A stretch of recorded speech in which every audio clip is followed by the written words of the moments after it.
근데 아까 오른손이 마비가 됐다고 그랬죠. 왜 하필 오른손일까? 보통 우리 오른손잡이잖아요. 그럼 사람을 때릴 때 오른손으로 때리죠. 그러니까 이제 못 때리게, 자신 스스로 못 때리게 오른손을 마비시켜 버린 거예요. 참 안타까운 사연이죠.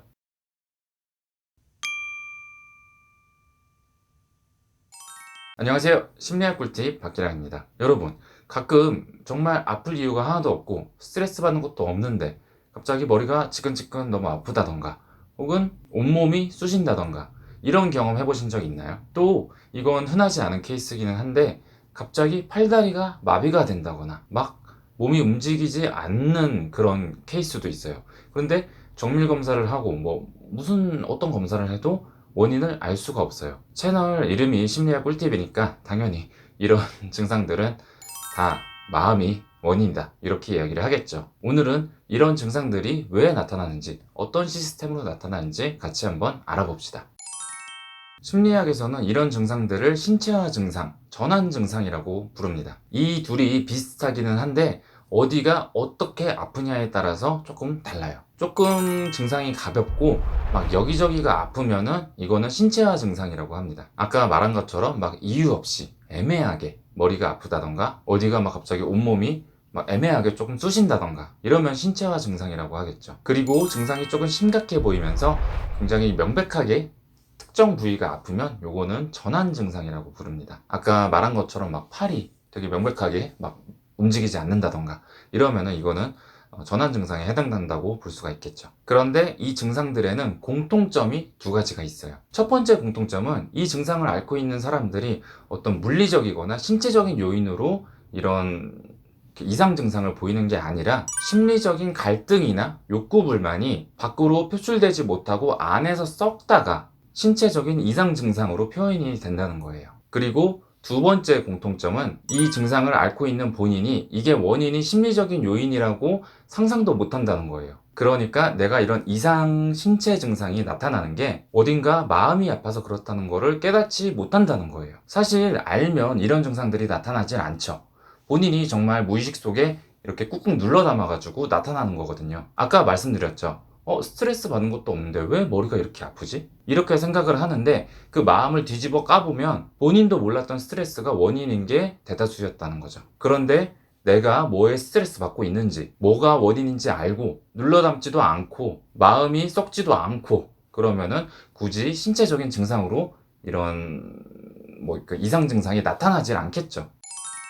이게 어떤 시스템으로 발생이 되는지 사례를 통해서 한번 알아봅시다. 어떤 한 중년의 부인이 오른손이 마비가 돼가지고 병원을 찾아갔어요. 특정 부분은 움직이지 못할 정도로 심각한 증상이니까 이거는 전환 증상에 해당이 되겠죠. 그런데 아까 말씀드렸듯이 이런 증상을 겪는 분들은 이게 심리적인 문제라고 생각을 못해요. 그러니까 일단 정형외과에 가죠. 정형외과에 가서 뭐 엑스레이 찍어보고 뭐 MRI 찍어보고 그런데 뭐 이상이 없어.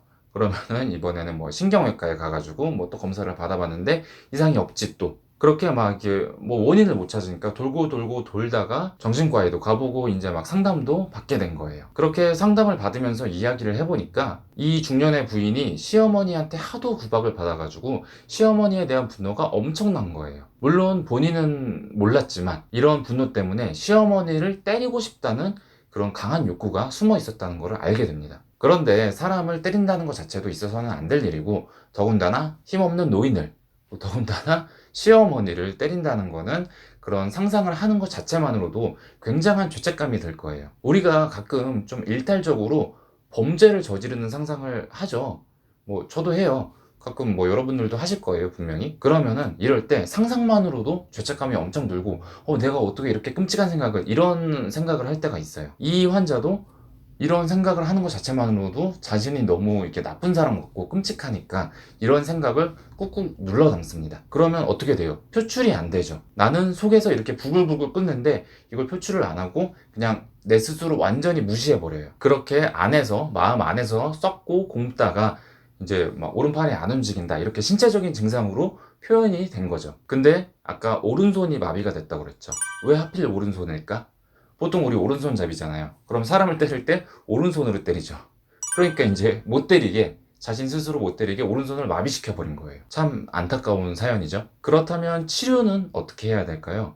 정말 약도 없겠죠. 이게 뭐 무슨 약이 있겠어요. 그런데 보통 이런 증상들은 원인이 마음이 있었구나, 뭐 스트레스에 있었구나, 이런 거를 깨닫는 것만으로도 증상이 많이 완화가 됩니다. 그런데 제가 하나 걱정이 되는 게, 여러분들이 이 영상을 보시고 내가 지금 뭐 이렇게 신체적으로 좀 이상한 게 마음이 아파서 그런가 보네, 이렇게 하고 넘어갈까 봐 이게 조금 무서워요. 그걸 어떻게 알아요? 역설적인데, 내가 이미 스스로 내가 마음이 아파서 뭐 머리가 아프고 뭐 팔이 안 움직이고 뭐 이런 걸 알고 있다면 이런 증상 자체가 안 일어난다니까요. 그래서 내 알 수 없는 신체적인 증상을 가지고 무조건 마음이 원인일 거야, 이렇게 생각하시면 안 돼요.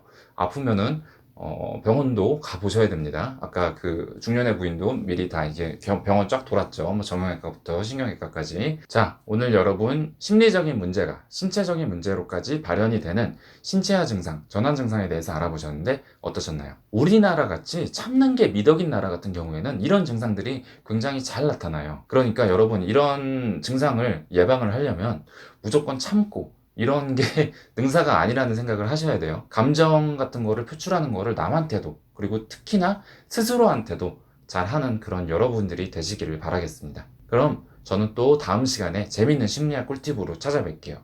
그럼 다음 시간까지 안녕히 계세요.